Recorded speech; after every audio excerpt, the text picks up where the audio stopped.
Welcome to the presentation of Overview of Ambient Monitoring Requirements to Support SIP Development. My name is Weinstock, and I am currently the Group Leader of the Ambient Air Monitoring Group here at OAQPS, EPA's Office of Air Quality, Planning, and Standards. We have lots of air monitoring responsibilities here at OAQPS, including the development of air quality monitoring regulations, the management of the National Air Network in support of our state, local, and tribal partners, providing technical analysis for issues such as monitoring methods and network design, and providing training and outreach support for our stakeholders. That's the role we're playing now by developing this presentation to provide a summary of how the State Implementation Plan, or SIP process, is influenced by ambient air monitoring. We realize that all states already have monitoring networks and that they have had such infrastructure in place for many years. So it's not our goal here to teach you how to perform air monitoring, because most of you know already how to operate networks. Instead, we'll be focusing on how the monitoring process works when changes are made at the national level that subsequently affect monitoring requirements. A common way for that to happen is for EPA to revise the National Ambient Air Quality Standard, or NAAQS. That has happened a lot recently, including final revisions to the NAAQS for PM, ozone, lead, and in a proposed revision to the NAAQS for nitrogen dioxide, all of which has happened in the last 3 years. Each of these NAAQS revisions has affected monitoring requirements, and EPA is working with agencies now to implement these changes. So this will be our theme for this training module, how changes to national standards can in turn require changes to monitoring that are likely to affect in-place and future SIPs. Although I mentioned earlier that the purpose of this module is not to teach an Air Monitoring 101 type course, it's still important that we discuss some basic issues in the context of how they are affected by changes in NAAQS requirements. Accordingly, we will cover basic information such as the purposes for ambient monitoring, how ambient networks are impacted by revisions to the NAAQS, quality assuring the data and network operations, tracking changes to monitoring requirements, planning and implementing the necessary changes in monitoring networks, getting the data into AQS, and a quick overview of design values. More detail will be provided on that topic in a separate module.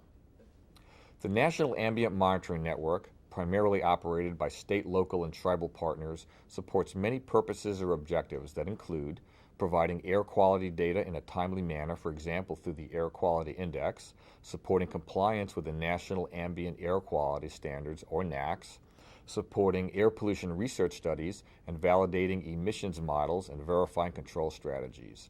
There are, of course, many additional objectives that are supported by monitoring. In many communities, air quality forecasting and public action programs are closely tied to ozone and fine particle programs. EPA is currently involved with a school-based air toxics monitoring program to assess short and long-term health risks. Clearly, air monitoring is a critical activity that is highly valued by a wide variety of stakeholders. We'll employ some key terms during this training module. Sometimes these terms are used somewhat interchangeably, so it's useful to provide a consistent definition upfront in this training. Typically, we use the term monitor to mean a device used to measure air quality continuously, such as an automated analyzer for gases like ozone or carbon monoxide. Sampler is used to denote a device that supports manually operated filter-based methods, typically for particle measurement or air toxics. An operator typically visits a sampler periodically and changes a filter or set of filters to support measurement on a regular schedule. A station is a physical monitoring location with a building or platform that houses monitors and/or samplers. Some stations may support only one monitor or sampler, while some complex stations may support dozens of measurements. Finally, a network means a collection of stations. There are a number of networks operated across the U.S. to meet different types of objectives. The stations that monitoring agencies operate to determine compliance with the NAAQS are part of a network called the State and Local Air Monitoring Stations, or SLAMs. SLAM stations also support other objectives, and other types of networks also can be used to determine compliance with the NAAQS. But for the purposes of this training, let's assume that the main network being discussed during the subsequent slides is SLAMs. Here is a map of a subset of the SLAMs network, just showing locations of ozone monitors. There are roughly 1,000 ozone monitors operated in this network, and this number represents just a fraction of the total number of SLAMs monitors operated by state and local agencies. Why do we have a national air monitoring network?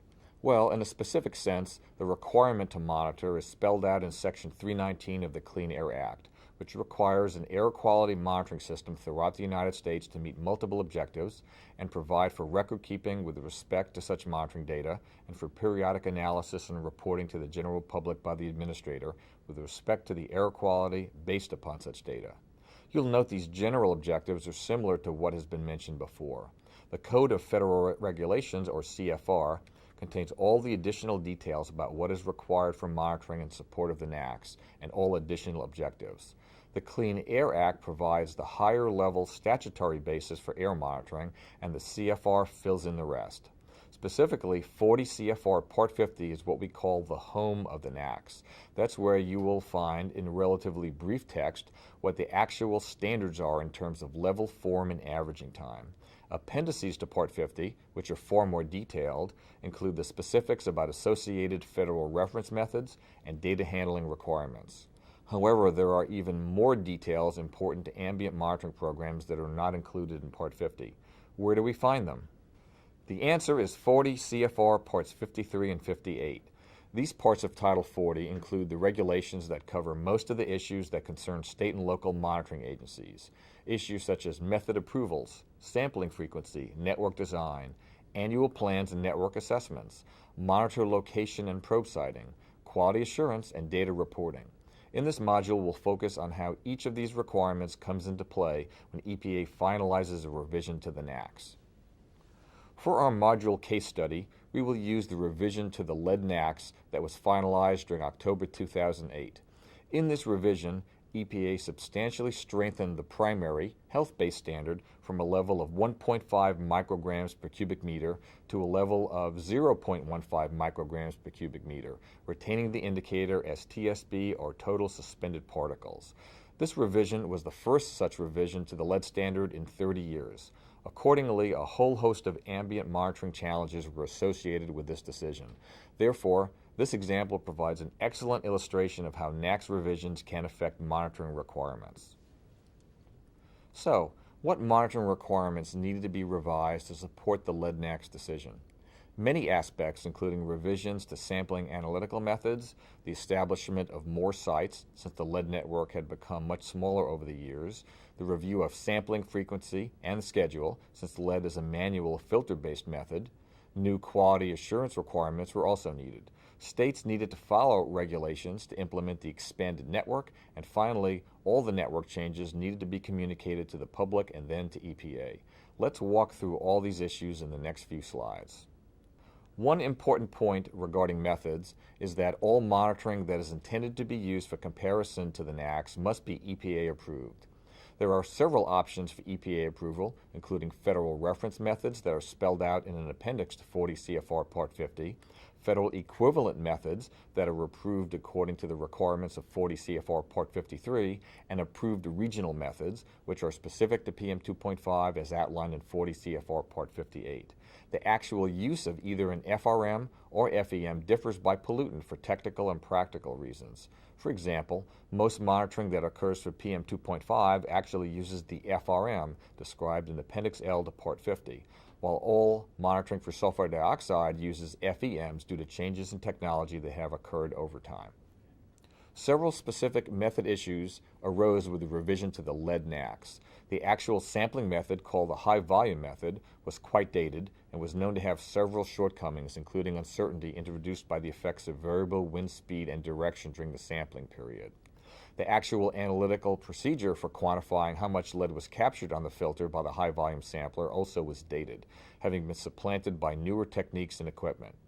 And an alternative method for measuring the amount of lead associated with PM10 sampling versus TSP sampling actually had no associated approved methods, since the use of lead in PM10 as an indicator of lead NAAQS was a concept that was new to the NAAQS in 2008. All of these issues presented problems to monitoring agencies that were already sampling for lead in the air, or for those agencies that would have to commence sampling for the first time due to changes in the regulations. EPA helped to solve these problems in different ways. We accepted the fact that the old high-volume sampling method had to be continued because we were not in a position to develop, propose, and finalize a new FRM in time for the NAAQS revision.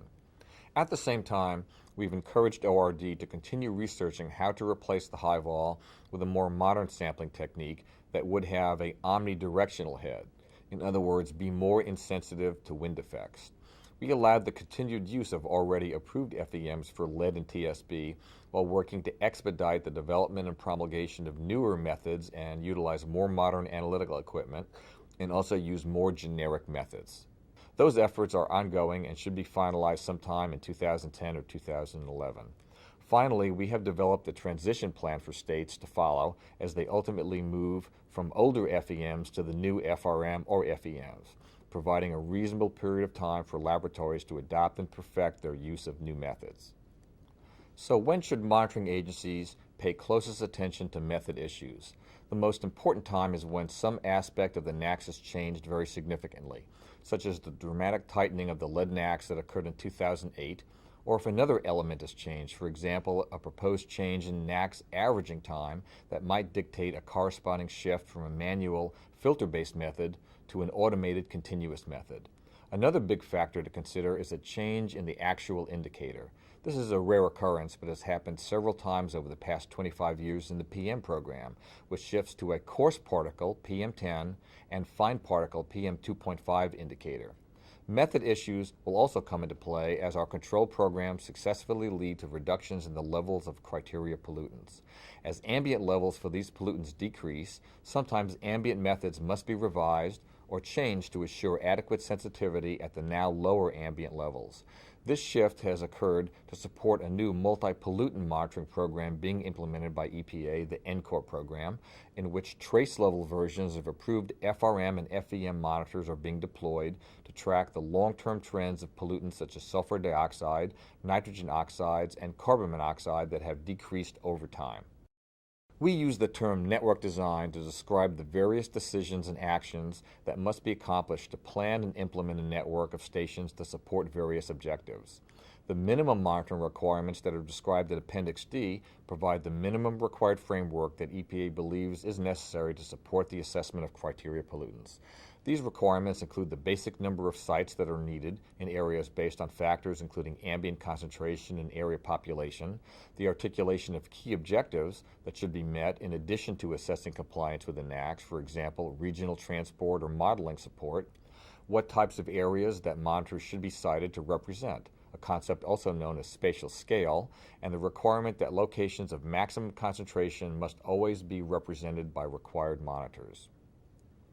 The revisions made to the lead NAAQS required important commensurate changes to be made in the required network design. Most importantly, EPA chose to set an emission threshold as part of the monitoring requirements. In other words, ambient monitors were required to be deployed at emission sources greater than the threshold to assure that sources that were likely to violate the revised NAAQS were monitored. This change in network design also required updates to emission inventory numbers, a lot of dispersion modeling to assess the projected impact of sources on ground-level lead concentrations and to locate areas of maximum concentration, and also potentially added monitoring requirements around sources that have not been typically monitored by states, such as general aviation, airports, and even racetracks. The lead monitoring requirements also added more traditional requirements to track typical ambient concentrations away from sources. This map shows the projected approximate locations of new lead monitors based on the previously mentioned requirements, subject to revision based on updated emission inventory data and/or the approval of site-specific monitoring waivers by EPA regional administrators. The orange dots indicate the locations of sources that emit at least 1.0 tons per year of lead and are subject to the 2008 monitoring requirements. The black triangles indicate locations of existing lead monitors that were installed prior to the new requirements, and the blue areas indicate core-based statistical areas, or CBSAs, that are currently subject to the non-source requirements. States should be most concerned about NAAQS revisions that affect network design requirements based on ambient concentration and/or on population.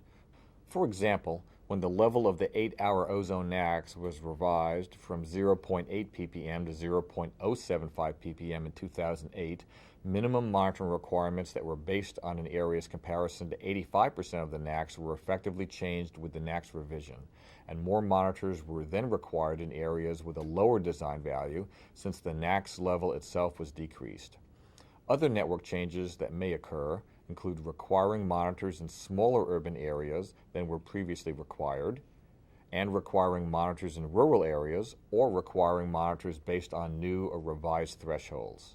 Again, in the ozone example, the tightening of the ozone NAAQS in 2008 led to a greater likelihood that the NAAQS could be exceeded in small urban areas or rural areas, and changes to these monitoring requirements have been proposed. So it is absolutely critical that monitoring agencies keep track of proposed or final NAAQS changes that can have ripple effects across monitoring networks. There are a couple of sampling issues that can be affected by revisions to the NAAQS. One such issue is sampling frequency, specifically how often a manual filter-based sample is required to be taken. Nationally, samplers, usually for PM, lead, or air toxics, operate on a nationally coordinated schedule of sampling every 6th day, 3rd day, or even every day. The required sampling frequency for a given pollutant is specified in 40 CFR 5812. Sometimes the required frequency for a pollutant such as PM 2.5 can vary depending on the design value for a given sampler. Those samplers that have design values closest to critical NAAQS levels, such as the 24-hour PM 2.5 NAAQS, may be required to sample more frequently than samplers whose design values are either higher or lower than the NAAQS level.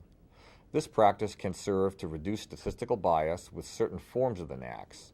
The key issue is that NAAQS changes can lead to alterations in required sampling frequency, or in extreme cases, can potentially lead to the requirement for continuous monitoring in cases where it may not be practical to maintain a daily sampling schedule with a manual filter-based method. The monitoring regulations do provide regional administrators with the authority to reduce sampling frequency through the issuance of waivers. The request for such waivers must be based on quantitative information, such as historical data or the presence of co-located continuous monitors, before they can be considered by EPA. A related issue is sampling season. Less widely applicable than sampling frequency, sampling season comes into play mainly for ozone monitoring, where there are parts of the country for meteorological or climatological reasons where there is insufficient likelihood that ambient values will be elevated relative to the NAAQS to justify required monitoring on a year-on basis. In the case of ozone, there is a table of ozone monitoring season requirements in Appendix D of Part 58 that is specific for each state. Seasons are obviously longer for states with warmer climates, and seasons are shorter where colder seasons limit the peak ozone producing months to a period of 5 or 6 months. The length of the required ozone monitoring season is obviously related to the level of the NAAQS, so that a lowering or tightening of the ozone NAAQS level would increase the likelihood that ambient levels, everything else being equal, would approach or exceed the NAAQS. For this very reason, EPA has proposed the lengthening of the ozone season in many states in a monitoring proposal that followed the NAAQS revision finalized in 2008. EPA regional administrators also have the authority to shorten monitoring season requirements on a site-by-site, case-by-case basis, if such requests are supported by quantitative information. Although the issue of monitoring season is typically thought of in the context of ozone, there are provisions for adjusting seasons for other pollutants that may exhibit a pronounced seasonal pattern in some areas, such as carbon monoxide. The topic of quality assurance is obviously an important and in-depth subject. We will not be discussing this issue in detail during this training, but it is important to note that quality assurance requirements in the context of ambient monitoring are spelled out in Appendix A of 40 CFR Part 58. These requirements cover such topics as quality system requirements, data quality objectives, performance of measurement quality checks, co-located sampling and performance of independent audits, procedures for calculating measurement uncertainty to assess precision and bias, and related reporting requirements. Although we are, of course, always concerned about quality assurance issues, there are specific QA elements that need to be reviewed whenever a NAAQS is revised. Referring back to the lead example again for a moment, several aspects of monitoring QA programs need to be revised when the level of the lead NAAQS was tightened. A key issue was the concentrations being employed for what we referred to as lead strips, spike filters or filter segments that are used to assess the bias of analytical procedures. Since the level of the lead NACs was reduced, as has been happening for ambient concentrations being measured across the U.S., it was necessary to amend QA procedures to require that audit materials be prepared with much lower concentrations than previously required. This revision to the procedures affected the laboratories that produced the strips, as well as the monitoring agencies that were processing the strips or filters as part of a routine procedure. Another example of a NACS revision that could affect QA procedures is a change in averaging time. For example, from a longer-term average to a shorter-term average that forces a change in monitoring technology from filter-based manual sampling to continuous technology.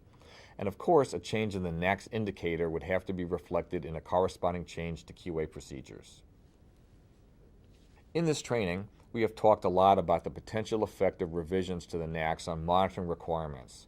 So how do you keep track of what EPA is considering in terms of these regulatory revisions? The first important point to understand is that in recent years, EPA has typically proposed revisions to the NACS and revisions to monitoring requirements in the same rule, or in different rules that are published on the same day. Examples of these recent actions are described on this slide. EPA generally believes that it is advantageous, when technically feasible, to propose NACS and monitoring revisions together so that all stakeholders have the opportunity to grasp and provide comments on a complete picture of what EPA is considering. In this model, staying plugged into the NACS rulemaking process will clearly allow stakeholders to track potential changes to monitoring. It doesn't always work this way, however. Sometimes EPA proposes monitoring revisions in a completely separate action, like what was done for ozone, in which the monitoring proposal followed the final NACS action by about 16 months. There are many web-based resources for keeping track of EPA's regulatory actions. A few of our favorite websites are noted on this slide. One of my favorite websites is the Electronic Code of Federal Regulations, or ECFR site. It's rarely feasible to have hard copies of all monitoring and related regulations accessible, so the ECFR site is a great resource to always have these important regulations just a click away. Of course, the Federal Register's main website is important for keeping track of proposed actions and for always providing a link to preamble text that explains the rationale for EPA's proposed and final decisions.